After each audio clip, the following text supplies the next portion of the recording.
Hello, everyone, and welcome back to Perpetual Chess Lessons. We have a fun interview coming your way with the renowned author, Grandmaster Mauricio Flores Rios. He, of course, is known for the modern classic chess structures and is out with a worthy sequel called Chess Imbalances. You'll hear us discuss that in detail. But first, a couple quick announcements. Number one, I'm excited to announce that we have a new partnership with Chessmood.com that enables you to get a free week of membership anytime you want if you are a new Chessmood. You can hear my interview with their founder, Grandmaster Avtik Grigorian, in episode 410. They have a giant library of openings videos, middle game videos, end game videos. You'll also hear in that interview Avtik talking about the AI tools they're working on developing in order to help you review your games with AI assistance. So this is going to be a recurring offer. It's available anytime for anyone who has not tried Chessmood before. Just use chessmood.com/Ben and you can check out the product for a week for free. So maybe you're not in the lab right now, haven't really been working on your chess, but you have a tournament coming up in 6 weeks. You might want to wait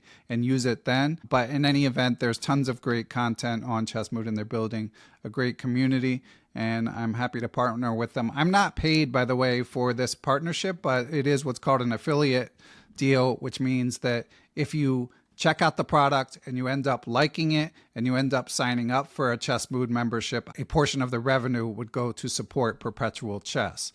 So check it out, see if you like it, and if not, it was free anyway. And by the way, I also mentioned this in my free newsletter, Perpetual Chess Linkfest, that you all should be signed up for. The other thing I wanted to mention before we get to the interview is the book that we primarily discuss in this interview with Grandmaster Mauricio Flores Rios, Chess Imbalances, is a fantastic book, but it's very visual. There's a lot of amazing games in it. So I bugged Mauricio to do a YouTube video as well. So you can check that out on the Perpetual Chess YouTube channel where he shows a couple games from the book. I know some of you might be listening to this podcast while you're driving in the car or on one of those boring machines at the gym. So just make a note and later you might want to go check out this video. But without further ado, let's get you to this week's pod. So here is my interview with Grandmaster Mauricio Flores Rios. And we are here with a return guest that I am really excited to catch up with. He is a Chilean-born, California-based renowned author, grandmaster, former member of the Chilean national team. He has an applied mathematics PhD. His first book, Chess Structures, is a personal favorite, and it's undoubtedly one of the most frequently recommended books or courses on this podcast. That book, by the way, is best suited for intermediate players. He's now out with a follow-up that's been 9 years in the making called Chess Imbalances, a Grandmaster Guide. I read it, and it's a pleasure to read and a worthy follow-up. Our guest is also the founder of a new learning platform called Chessmind AI, utilizing his expertise in computers. So I am excited to welcome back to the program Grandmaster Mauricio Flores Rios. Welcome, Mauricio. Hi, yeah. Thank you for having me. Yeah, we had a really nice interview about maybe 9, 10 years ago, and yeah, I'm really happy to be back. Yeah, that interview, 2019, where we went, we deeply discussed chess structures, the story behind it, how Mauricio wrote such a original influential book. It's episode 109 for anyone who wants to go back and listen to it. It's pretty evergreen. We weren't talking about the chess news of the day or anything like that. So definitely recommend listeners check that out. And again, can't rave about chess structures enough. I always think about I Am Kościuszewski said that book is like candy. Like there's something about it that's just, it's very pleasing to read and very instructive at the same time. And this book is in the same vein. So congratulations. Yeah, thank you. Yeah, very excited about it. Yeah. So you said 9 years in the making. You write stuff like you spent 200 hours on the Bishops of Opposite Colors chapter alone. And I was thinking to myself, don't you have a job and a family? How does this work? I mean, that's why it took so long. I mean, it was, to be honest, here's the issue. Let's say I was very happy with the first book, right? I felt like it came out very nicely. And I felt that people liked it a lot and that the comments were very positive. I didn't want to disappoint this time around.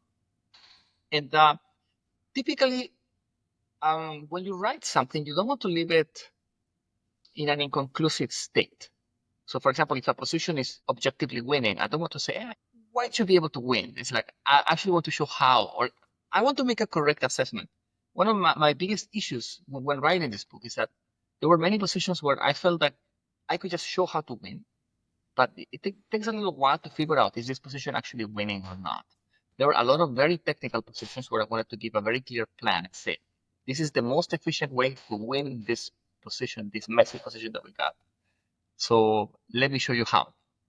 And you just keep going and going and saying, okay, your opponent could defend this way and this way. I was trying to remove some frustrations that I've had over the years when I'm reading something and like somebody says, yeah, you should be okay, but it's like you really have no idea what they're actually saying. It's like, how are you supposed to actually understand this position? And what are you supposed to take away from it? So I felt that it's a lot of effort, but if you have enough readers, it makes sense, right? It's like now we have something where people can learn a lot from it. And yeah, I mean, I hope that it will make a lot of people happy. Yeah, I think it will. And I'm curious, so when you do reach these dilemmas where you're not sure if a position is winning or you want to make sure you have the analysis right, is it a question of finding the right engine to use, letting the engine run longer? Like what do you have to do to feel confident in the analysis you're presenting? You have to run the engine longer. I mean, I would say, of course, you have to use the very latest engine. But on top of that, I think you have to run it for a while. So sometimes I let it run, like, let's say I use Stockfish, the latest Stockfish, I let it run to like 32 in some positions. And then sometimes you have to check the table bases as well. Like I remember that there's a position in the game where it's like a queen and 2 pawns versus queen and 1 pawn. And I had to check the table bases to realize that it's actually a win, even though it looks like a draw. I don't want to say, yeah, this should be drawn because it's not. It's an incorrect thing to say. But then the other thing that you have to really do is something that I pay a lot of attention in my writing is not just have a variation that works, but also a variation that is instructive. The book has a lot of variations, but I took a lot of care to make sure that if I have multiple paths to show a win, I pick the path that is either the most instructive or the most visually pleasing. Typically, it's the same thing, right? But I try to make sure that whatever I'm showing you is nice to look at, right? But that requires a lot of selection. You have to try. It's like, okay, so sometimes in order to write one variation, I actually write like 5, and then I pick the one that I'm happiest with, and then the other 4 I just delete them. Wow. Amazing amount of work. And to give listeners a bit of context, so the book is about imbalances. It's from Quality Chess, as was Mauricio's prior book, which means that you can always find a free preview, a free sample of the book online and check it out for yourself. But just to give a taste, there's 2 major sections, balanced imbalances and material imbalances. So balanced imbalances is bishop against knight, theoretically equal in value, opposite colored bishops, the bishop pair, rook against 2 minor pieces. And then actual material imbalances, pawn sacrifices, exchange sacrifices, piece sacrifices, queens against anything, imbalances in practice, or just some of his favorite examples generally, and then some exercises at the end. And one thing that struck me, Mauricio, both in reading this and in reading Chess Structures, is you're very good at presenting things schematically. Like, you don't just show a game and say, oh, this is what happened, but you say, like, in these types of positions, you do this. In these type of positions, you do that. And I was curious if that's something that you feel like comes to you naturally, or is it because you're consciously trying to share a framework? No. I mean, it's like, I have a lot of practice teaching, right? Like giving lessons. A lot of my students have been in the range between 1500 up to like 2200, I would say. And then for those kind of players, and they're kind of all ages, but I would say many of the players are kids, right? So they are maybe 10-year-olds. For these kind of players, it's very important that we try to make something out of the lesson, right? And how can we make sure?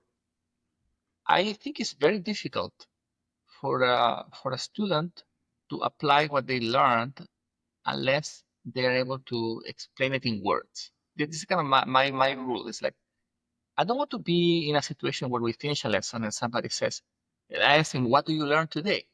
And then they say, oh, well, I mean, in this situation, you should move the knight here. It's like, that's a completely useless, it's a completely useless kind of conclusion because this situation will never happen again, right? You need to be able to extract some kind of some kind of like a moral of the story, right? It's Right, like, if you're not able to tell me what that is, you have learned nothing today.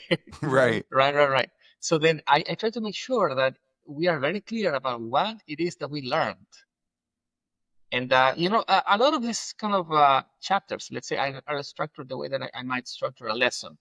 So maybe if you wanted to do like a 1 hour lessons, maybe this book is like each chapter might be like 2 or 3 1 hour lessons.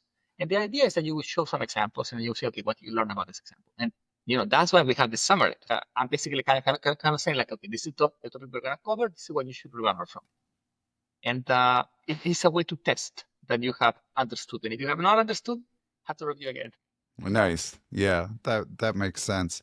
And so this book, there are some lessons that we can discuss in this podcast, but the thing that struck me the most about the book was the quality of the games selected, which obviously is not super conducive to discussion on an audio only podcast. So for listeners, Mauricio and I are going to try to do a quick video as well to show one of his favorite games that we will post separately on the YouTube channel. But I also did extract some highlights that I wanted to discuss that I felt like we could discuss more broadly. Number one is when you're talking about material imbalances, like, whatever, say, two knights against a rook and two pawns or whatever it might be, you give a rule of thumb that the quantity of pieces is more important than the quality, meaning the number of pieces you have can overpower the bigger piece quite often. And I'm curious, is that something you knew before writing the book? Like, did you know this stuff going in, or was it only through analysis that you realized it or formalized it? Question. That's a very good question. I mean, yeah. So one of the issues, and the other issue that the book maybe took so long to write, is that a lot of these issues, people typically have some general ideas. Like, for example, you probably heard a phrase like a bishop pair is enough to compensate being a pawn down, right? Yeah. We've probably heard this many times. But I wanted to make a book that would cover all imbalances, and it would kind of have something, let's say, exciting and maybe insightful to say about each material imbalance. So that means you're forced to find at least some ideas for each situation. So I would say some of the rules that I give are things that I just knew or I believed. And some of them I just had to find them. I had to like search many games and be like, okay, here's a conclusion that I could share, right? So it's a mixture of the two, right? And then the other thing is sometimes you have some, let's say, phrase that you've heard many times, but you don't have a single example to prove it, right? So I believe I had a game from Rapport, which is kind of showing this idea, or perhaps it was Baccarat. But anyway, it's a game where actually you have this bishop pair and they are pawn down and they ended up winning. So I had to search a long time to find this game in order to be able to say that this phrase that we've all heard is valid. Right. But does that... It took me so long that it actually made me question myself. Right. That's what I was going to ask. I mean, if it's supposed to be a helpful rule of thumb and you have to search through hundreds of examples, do you think that maybe that received advice that the bishop pair is worth a pawn? Do you think it might be exaggerated? I know you're a big fan of the bishop pair. It's a little bit exaggerated. I would agree with this. But it's also because when I'm searching for things, I'm looking for two things.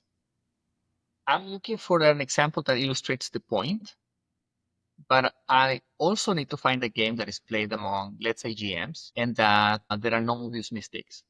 So there's a lot of other criteria, right? It's like I typically kind of a general requirement in all the games that I show is that the game ended for the reason that we are discussing, right? So if we are talking about bishop pair versus two pieces, the game cannot end due to a draw offer or somebody made a mistake that is unrelated to the topic. It has to end in a way that is like a legitimate way to prove the point. And if it doesn't, the example is discarded, then I have to find another one. So that's why it also takes so long to find an example that I'm happy with. Yeah, and you discussed when we talked about chess structures, how many games you've gone through a day and how many you've analyzed in your life. One thing I noticed is there's a decent number of Magnus games. Yeah. Is that just because he's the best, so you find the best examples from him, or is it you do review his games more carefully? Why do you think that is? Yeah, that is a very good question. I guess there is a few reasons. One reason is that when I search for games, I review over the years. I review elite games. So it's like every time that there is like an elite tournament, I just check all the games one by one to see if something interesting happened that would be worth including, right? So because he's playing the elite tournaments more frequently than anyone else, then I find these games more frequently, right? That's one reason. Another reason is that Magnus' style is more conducive to long games, which I try to include more frequently. So I am not, because as I said, I'm trying to find games where the point that we're trying to make is illustrated beginning to end. So that tends to happen more often with this game. So for example, if I was trying to write a book about quick, successful attacks, I would probably use Nepomniachtchi games instead, right? But I think that his style is more suitable to the kind of content that I'm trying to write. That makes sense. And of course, Chess Structures hit book, deserves all the success that it's had. And also, recently they came out, well, within the past year or two, they came out with video for it on Chessable, Yeah. recorded by Magnus's trainer, Grandmaster Peter Hein Nielsen, who, of course, short of yourself, is a fantastic choice to present these amazing examples. So I'm curious, when Peter was doing that, if you had any interaction with him. Oh, no, actually, yeah, that's a good question. I mean, the reason that I wasn't able to do the recording myself, which I honestly would have loved, is I was just too busy with, let's say, producing kind of other topics, other projects, such as, this kind of learning platform that I'm building. So I didn't have, let's say, the time to be involved in that project. Otherwise, I probably would have gone all the way and done it myself. And I had the option, but I had to decline. But I'm pretty sure I'll do it for this book, because I'm trying to make a little bit more time for chess nowadays, and also because I realized that this video format is very popular. So Yeah. I'd like to be more involved in it. That makes sense. But Peter never I mean, obviously a player of his stature understands things pretty well, but he Yeah. never emailed you and asked you a specific question or anything like that. Well, I mean, this is a 2700 player. I'm pretty sure he can figure out any questions. Okay. And okay, so moving on to some more little nuggets of advice that I did feel like we could discuss. When you're talking about sacrifices, you note that a lot of effective material sacrifices end up being related to passed pawns, either getting a passed pawn, getting two passed pawns. And you wrote that connected passers have a compounding effect, which I had not heard that phrase before, and I found it to be sort of a very powerful heuristic. Is that something, again, I'm curious, is that something that you've thought of for years, or when you were trying to explain it, you thought of? Yeah, I mean, maybe subconsciously I had a general sense, but I would say it's a point that I really perhaps came to understand in more depth as I was writing. A lot of the best examples have that situation where sometimes maybe one kind of related point that I share in the book is that the exact material doesn't matter as much. Even like you could be equal material. What matters is the pawn distribution, right? It's like, yeah, I had flagged that one too. Passers, even if you have even if you're like equal material, but there is some disconnected passers somewhere else on the board, it doesn't matter, right? As long as you have these two pawns that help each other, they're like worth like 3 pawns at least, right? Like single passers. I mean, it's like they're very easy to block and attack, and it's a very kind of a confusing situation.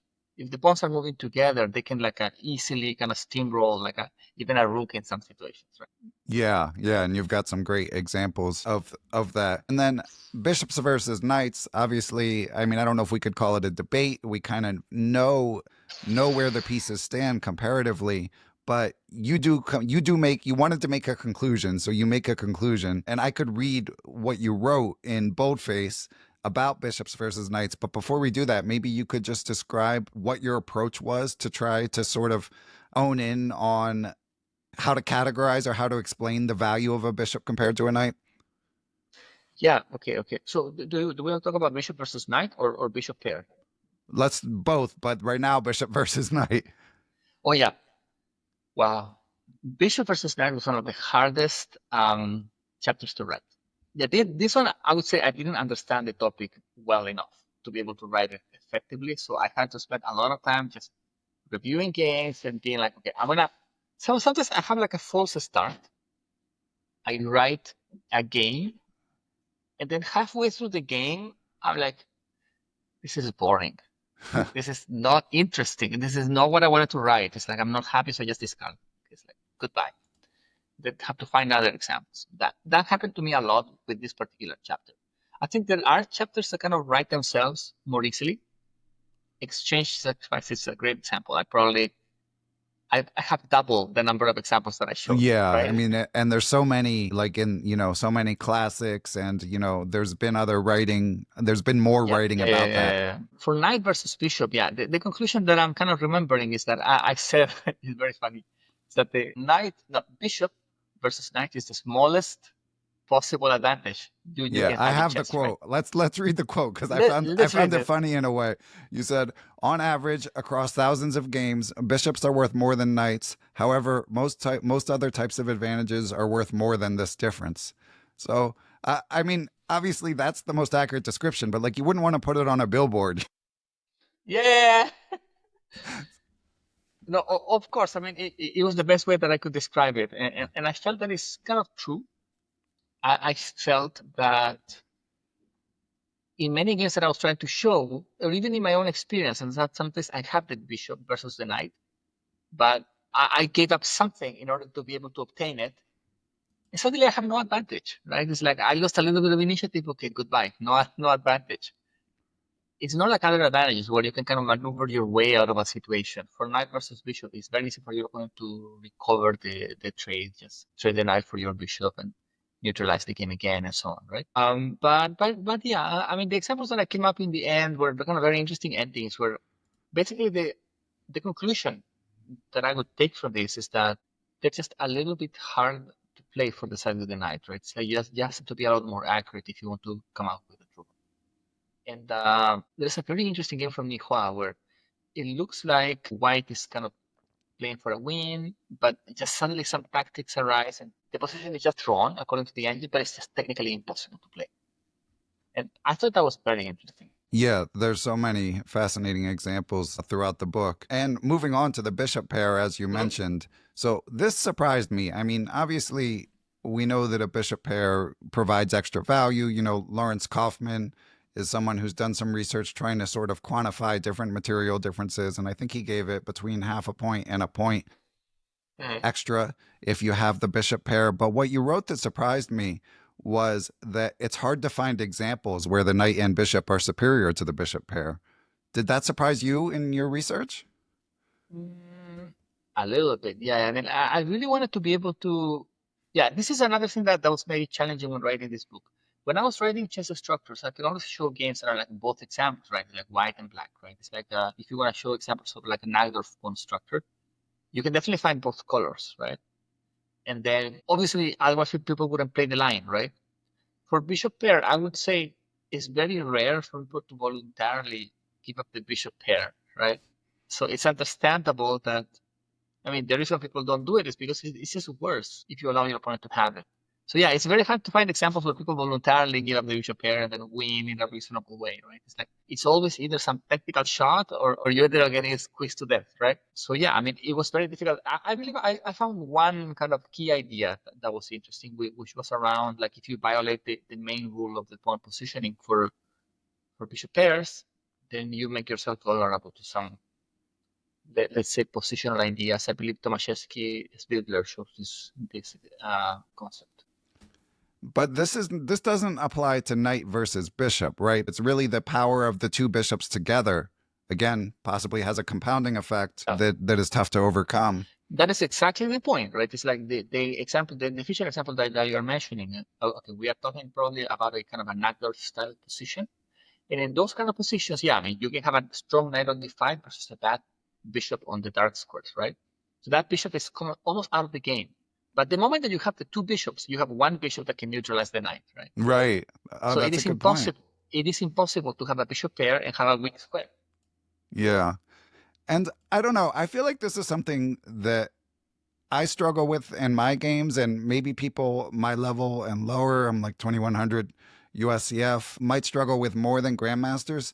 I feel like when I'm playing, sometimes I don't consciously evaluate the bishop pair as much as I should when I'm like considering exchanges and stuff like that, because you get kind of lost in the weeds looking at variations instead of looking at Right. the big picture. Do you have any advice for how to approach thinking about exchanges? I think you need to have a mental database of examples that are kind of informing your decisions, right? So maybe one of the goals of this book and the previous is like frameworks, like how to think about the game, right? So it's Yeah. like in the previous book is that we talk about pawn structures. And the idea is that every time that you reach such a pawn structure, you would kind of go back in your mind and be like, okay, in that chapter, there were 5 games. And then white won with these ideas and black won with these ideas. So these are the things I need to watch out for. And everything else I can ignore because it's not a mainstream idea. It's like if a plan is not mainstream, probably doesn't work. So Right. you don't need to think about it that much. In this case, it's the same thing, right? So it's like now we have all these material imbalances and we can say, okay, if I got the bishop pair, these are the concepts that I should be looking in. For example, in the case of bishop pair, we have this notion that we want to put pawns in the same color as our opponent's bishop in order to restrict it. So when I'm playing a game, even a bullet, that's what I'm thinking about. Wow. I am never thinking about that. Yeah, no, I mean, it's like these are like simple rules that you can follow and save a lot of time, right? It's like in Yeah. any kind of game, like knowing this kind of rules of thumb save you a lot of time and calculation, and then you can maybe have more of brain power for some tactics because you already know positionally where you're supposed to go, right? That's fascinating. Yeah. We're going to take a break from our interview with Grandmaster Mauricio Flores Rios to tell you about our sponsors. You heard us discuss chess structures, his seminal book, which is available as a video course on Chessable, presented by Grandmaster Peter Hein Nielsen. There's also new courses. Friend of the pod, Eugene Perelstein, has a course out on the Nimzo and the Bogo. Eugene's been developing the theory on these openings for like 20 years. So well worth checking out. And if you're a newer player, friends of the pod, again, NM Jeremy Kane and GM Josh Friedel collaborated on a course on the Tarrasch, which I have long felt is an underrated opening for newer players because you really learn to fight for the center against queen pawn openings. So you can check that out as well as everything else that Chessable has to offer. And if you decide to sign up for Chessable Pro, which unlocks additional features from Chessable, please use the link in the description. And we'll be back with more from Grandmaster Mauricio Flores Rios after the break. And as I briefly discussed with you in email, I'm interviewing authors probably two to four times a month. So I do always read the books of the authors the most recent book, at least, of whoever I'm going to be chatting with. But some, I have to read them fairly quickly. And your book in particular, like I read every word in the book, but the examples were so rich and you have a lot of variations where it might be like, this is what happened in the game, but here's like 30 moves that could have happened if he had gone down this different route. So Right. I definitely it's 400 pages. I definitely recommend listeners get it and spend more time than I did. And I definitely there's just a lot to take in from it. It's a very rich book. And one other thing that you touched on at the end that I thought would be worth discussing is you talk about switching from objective mode to survival mode when you're playing a competitive game. Could you describe that approach? Yeah, okay. So this is, I believe, something I developed over the years, especially when I was young, because when I was young, I spent most of my upbringing, let's say, without a coach. But part of the reason is that in Chile, maybe there is not as many people that I could learn from, and I also wasn't from the capital. And there wasn't really like much, let's say, even access to internet or internet lessons back when I was, let's say, in high school. So because of that, I often found myself in lost positions. I have a lot of experience playing lost positions because I had bad openings or some poor understanding, and then I would just make up for that with some either decent tactics or some just survival kind of skills. So I believe the first time that I won the national championship among adults in Chile, I believe I had a completely lost position in like 3 games, and I scored like 2.5. So anyway, the point is, if you're lost alone, you cannot learn how to survive. And one of the things that I try to learn is that in order to survive, first you need to stabilize the position, right? It doesn't matter how lost you are, as long as you can kind of like consolidate and like stop the bleeding. It's like maybe you are 2 points down, maybe 2 points in an exchange down. But as long as you can achieve a semi-stable position, you will have another opportunity to life. You'll have a chance to do some maneuvers and try to make some last resources, and maybe you're going to get confused along the way. So yeah, I mean, this is something that I explored. I believe in at least one example where I was playing a game. I believe this was about 10 years ago. I was playing against a very, very strong young player, and I was completely lost out of the opening. This is the I Michael made Brown some game. Michael Brown, yeah. So I Yeah. was completely lost. I wanted to resign within 10 minutes of starting the game because I made some very poor decisions, and I'm losing like at least 2 pawns. So at that point, it's like, yes, I mean, there's a lot of unpleasant lines and nothing that I look at, I'm happy with. But if I still had to decide between positions that were losing in a sort of a fluid sort of way and Right. games that are kind of like losing in a more long-term way.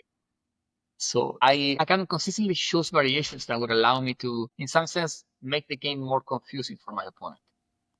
And at that point, it doesn't matter whether the position is +2 or +4. It doesn't matter, right? All that matters is some positions are slightly more stable than the others, so they create more opportunities for my opponent to go wrong, which eventually is what happened. Of course, there's a little bit of luck involved, but I do think that you can systematically improve your chances if you follow that kind of framework when you're lost. So your advice would be to specifically try to muddy the waters. And there, I believe in the Brown game, you went for like a further material imbalance. Like, Yes. you're down pawns, but you sacrificed like a queen for a rook and Yeah, yeah, something. yeah. So basically, it was like a position where I had a choice. In one situation, I could be a pawn down, just a pawn. But the position was wide open. I had nowhere to hide. And I know that this ending is like, I'm going to lose very easy. There's no way I could win, first of all. But second, is like, I know that this position is indefendable and it's too easy to play. So then I saw a variation where it's like it got more and more confusing. I gave a piece, eventually ended up giving a queen for a rook and like 2 pawns. Right. And I thought that that was promising because at least I'm eliminating my opponent's pawns. Whenever you eliminate pawns, it's like there's a chance to create a fortress or do something, right? And it eventually ended up working out. I eventually converted the pawns into passers and I ended up promoting one of them. Yeah. A recent guest on the podcast gave the advice that he had heard from another mentor of his that when you're in a losing position, you should think about how am I going to win this game? Like, what will I have told myself to have won this game? So no matter, Right, right, right. he said, no matter how hopeless your position is, tell yourself a story where you win that game. And I was thinking about that as I was looking at that game with Michael Brown. And I think you mentioned in our prior interview, I know you said you read a lot of chess books growing up. I think you mentioned you're a fan of Jonathan Rowson's book. Is that? Oh, no, no. I probably said Marine. Oh, well, I I'm a know you said very big fan Marine, of Marine. Yeah, yeah. which I'm going to get to. Okay, because in the Seven Deadly Chess Sins, he also talks about what he calls the theory of infinite resistance, which is when you have a losing position, you can always keep fighting. You can always create problems for your opponent. And there's a lot of good examples there as well. Right. But yeah, I wanted to ask you about Marin because I recently interviewed him as well because Learn from the Legends 2 is finally out. And I Yeah. know that you mentioned Learn from the Legends is one of your favorite books. So I'm curious if you've been keeping up with chess literature with while you're spending, 400 hours writing a book and have a 10-month-old and working a full-time job. Right, right, right, right, right. Yeah, no, yeah. These are great questions. I have not kept up as much as I would like. I keep up a lot with the recent events, let's say, but not as much with the recent books. But I am aware of this book and I plan to get it at some point because I think I think he sets a very high bar for himself. And I really appreciate that. I think a lot of books, sometimes I feel like they're written kind of just out of convenience. It's like kind of like, okay, let's write it and finish it in a very quick and practical way. I feel like Marine really dives into the position and gives the position as much coverage as it deserves. He Yeah. doesn't stop just because the variation got long. He can keep going until everyone is satisfied that all questions have been answered. Yeah, that checks out because I've interviewed him twice now, and I interviewed him in 2021, and he was talking about Learn from the Legends too, even though he was still working on it. But it was like fully fleshed out in reviewing what he said in 2021, and it only came out, it's basically coming out now. Yeah, yeah, yeah. That similar to you, it shows how much time he puts in to Right. each of his books. And so you mentioned that in order to find all the examples for the games, you're playing through a lot of top games. So I was curious, Right. Mauricio, like, do you still follow Elite Chess? Is that something that captivates you? Are you more Yeah, I mean, interested from an academic perspective? I follow the tournaments to see how people are playing, right?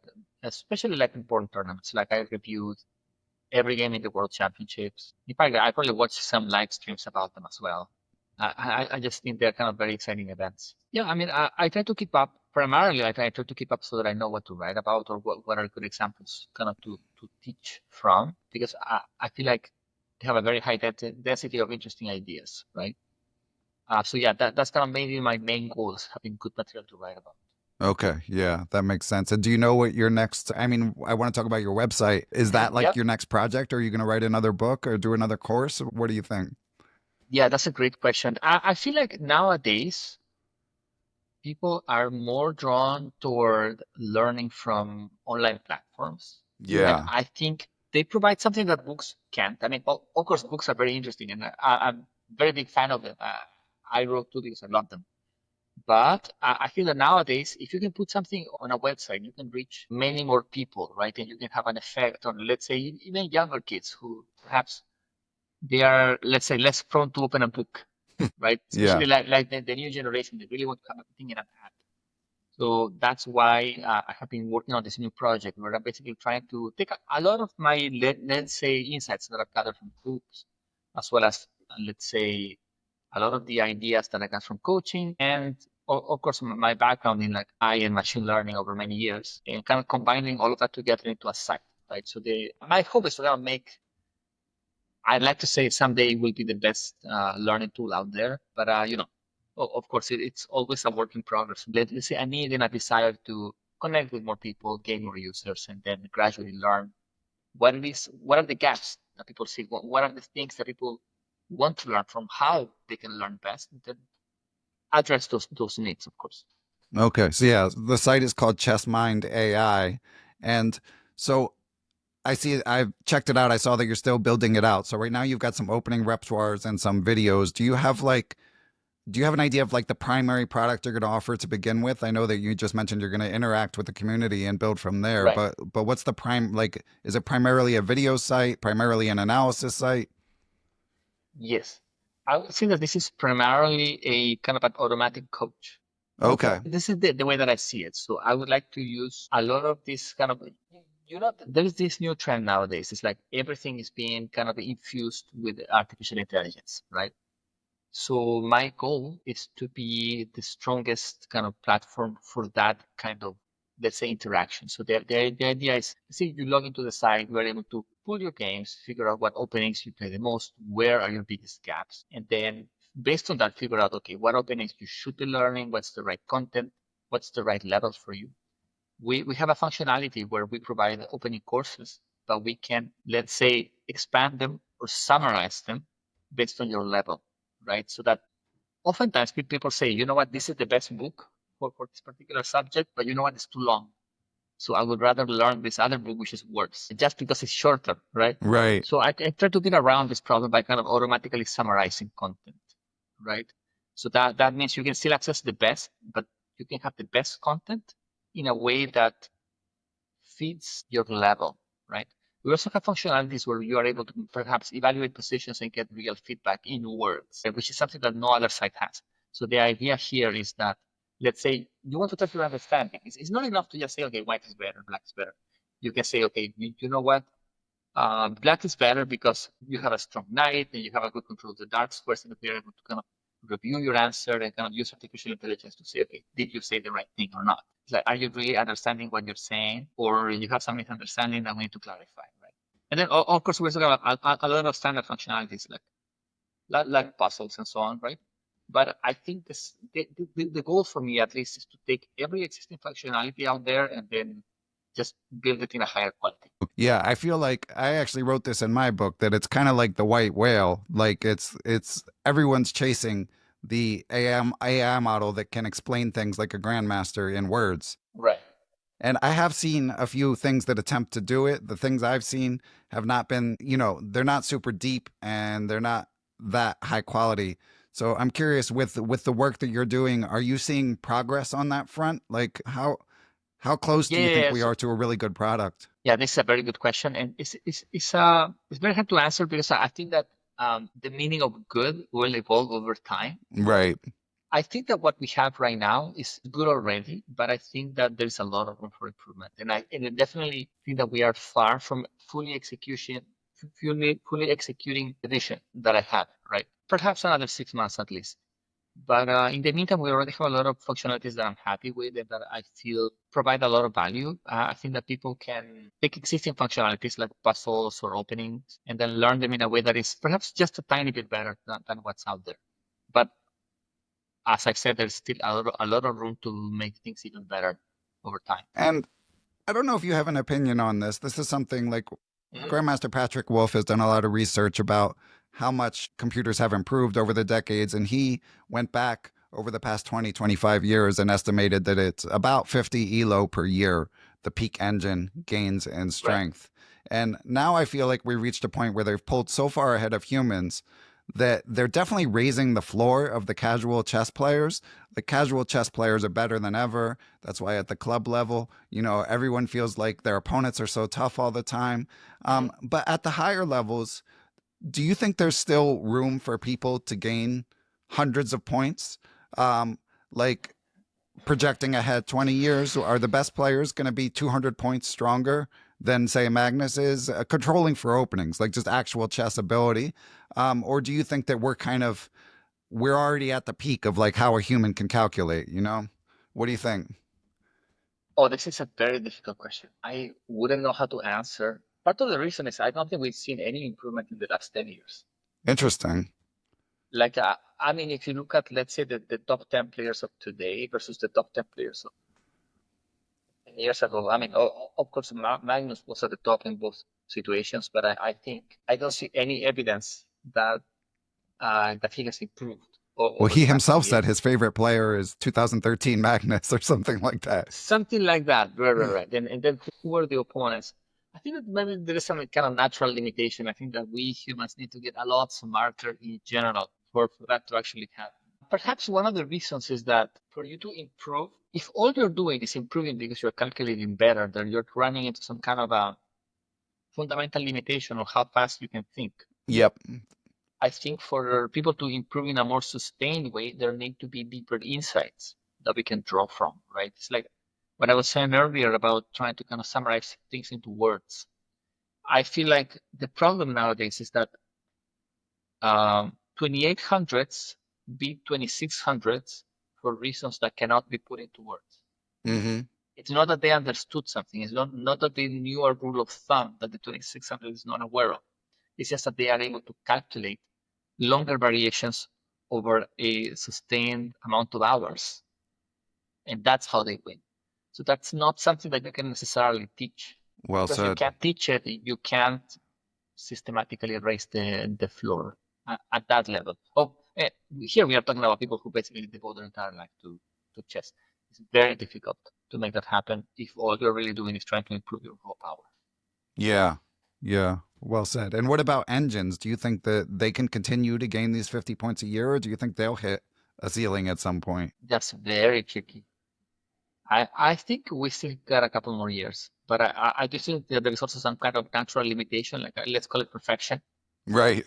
Of some kind. I do feel like the current engines are already nearly perfect. Yeah. And I've been asking recent guests about their opinion of freestyle chess / chess 960 / Fisher Random. Yep. Do you like it? Not as much. That's what most people say, and myself included. Yeah. Yeah, I think it's a nice novelty, but I do think that starting with these weird openings slightly kills the essence of chess. Yeah. I mean, I think that we've all come to love chess the way it currently exists, right? With the current openings. And I do think, I mean, think of like, why do we play chess instead of any other game, right? It's a bit cultural, right? Yeah. Like this, it's like we as a society, like millions of people have agreed that this is the game we love. Yeah. So if you could invent another game that is just as entertaining, it's just different, people don't like it as much. It's just I don't have memories about it. Right. It's not like I spent my childhood learning this and I can relate to some new game. So this is why I think freestyle is significantly less attractive. But as a novelty, it's very interesting. Yeah. Yeah. There was something that a famous sports pundit said about baseball. Now, I know baseball is not the most popular sport these days, especially for those of you listening internationally. But he said that the appeal that people who love baseball that it has to them is that it's a daily companion.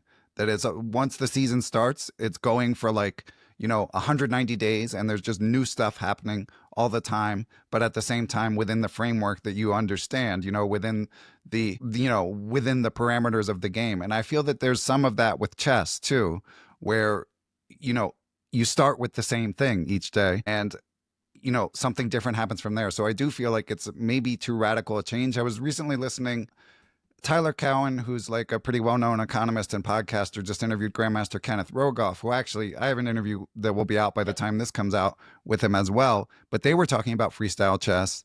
And Tyler Cowen, who's also a chess master, suggested that maybe instead of freestyle chess, you need to randomize the first few moves and the people find out, like start from the beginning position. Right. But you sit down and then you say, okay, this game is starting. The example he gave was like with one b4 and black has to play b6. And then you play from there. So it doesn't have to be like some huge number of moves, but you just sit down and you're given these few moves that do come from the starting position, but are within a different opening. And I actually thought that even that, I mean, all these things are weird. All these things are big adjustments for us who grew up with classical chess. But I did feel like that would be less radical to me than not knowing how you castle in every position, which is how I feel with the Chess 960.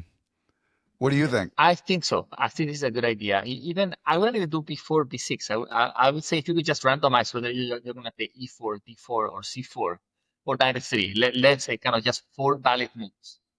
I think that would already make it nicer. And I think it would perhaps eliminate a lot of preparation anyway, because nobody can really prepare all 4 moves, right? And then, but you're still playing proper chess. I don't know if that would be enough. Magnus himself has said he randomizes his openings against opponents. So, like, I mean, obviously his opening knowledge is, world class among the world class, but like that's already happening, So Right. I don't know if one move would be enough, although certainly I agree with you that like the fewer moves, the better, the less foreign it will feel. And b4, b6 is weird. You could make it like a Sozin, or something, you could make it like some specific variation. Right. But then they probably would just know everything, so it might need to tend towards these quieter lines. I don't know. It's not fully fleshed out for sure, but I feel like they're trying really hard with this freestyle tour, but so many people I talk to are on the fence, to put it mildly. To be honest, I think that the need for freestyle is not a common need. I think that the only reason, the only people that this really appeals to is the people who are over 2,700. Yeah. Those are the people that face opponents who have prepared everything. But for like a normal, like a 22, 2,300, there is really no advantage. Yeah. Right? It's like, why do you have to play this weird game just to avoid some preparation that doesn't even exist? I think it's very common for players, even like, let's say 22, 2,300, to be prepared up to like move 12. That's very normal. Right. We have a normal game and then we can just play with our own brain anyway.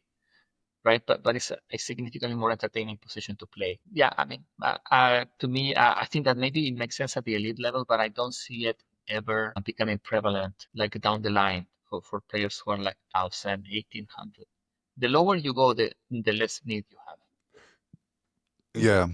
Yeah, I agree. And one other question I had for you, Mauricio, in reviewing our prior interview, you mentioned that, you've mentioned you read a lot of chess books. You talk about in Axel Bachmann's Intro to Chess Structures how you just played through so many games. And you mentioned in our interview your parents didn't let you have a lot of screen time.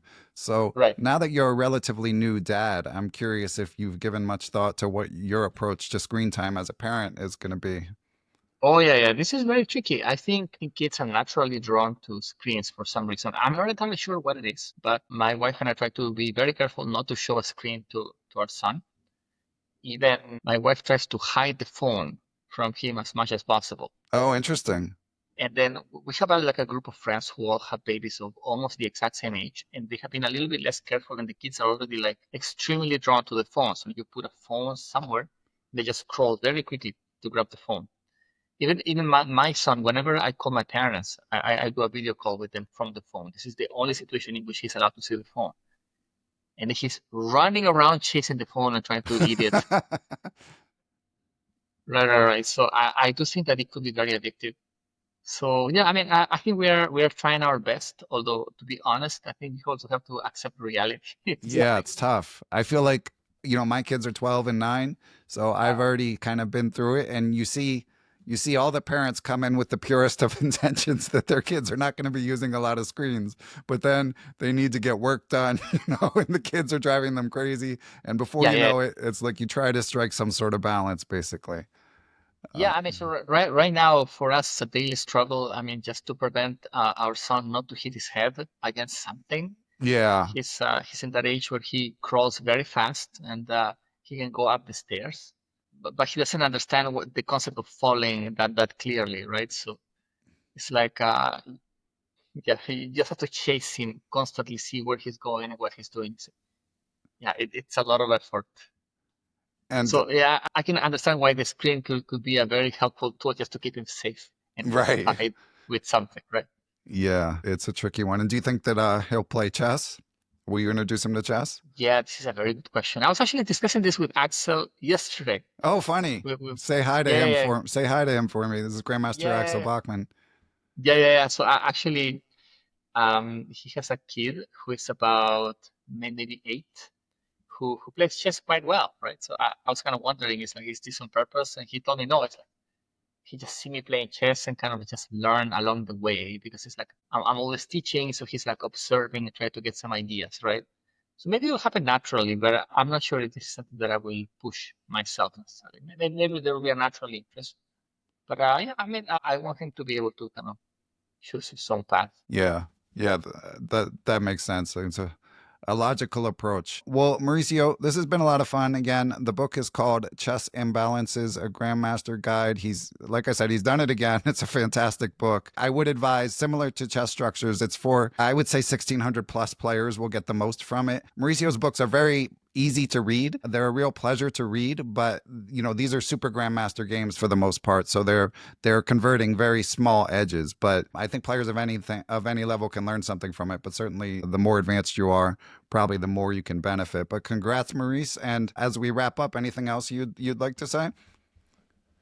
Well, I mean, I would encourage people of all levels. It's like if you ever want to, let's say, write to me, discuss anything, I'm very happy. I'm very active on my email. Like I Okay. get a lot of let's say, emails from people who maybe have a question, they want to discuss something, they didn't understand something from a chapter. I'm very thorough about responding. So if you ever want to chat, I'm very happy. Oh, And that be might, careful! Be careful what you offer. But I'll put your email address in the show description for people to check out. And yeah, sure, hopefully I can harass you into making a quick video promoting the book as well. of course, sure. Okay, so we'll say goodbye, and listeners, check the YouTube channel, and we'll show a game or a snippet, or Mauricio will, and we'll see how I do. All right, thanks, Mauricio. Thank you.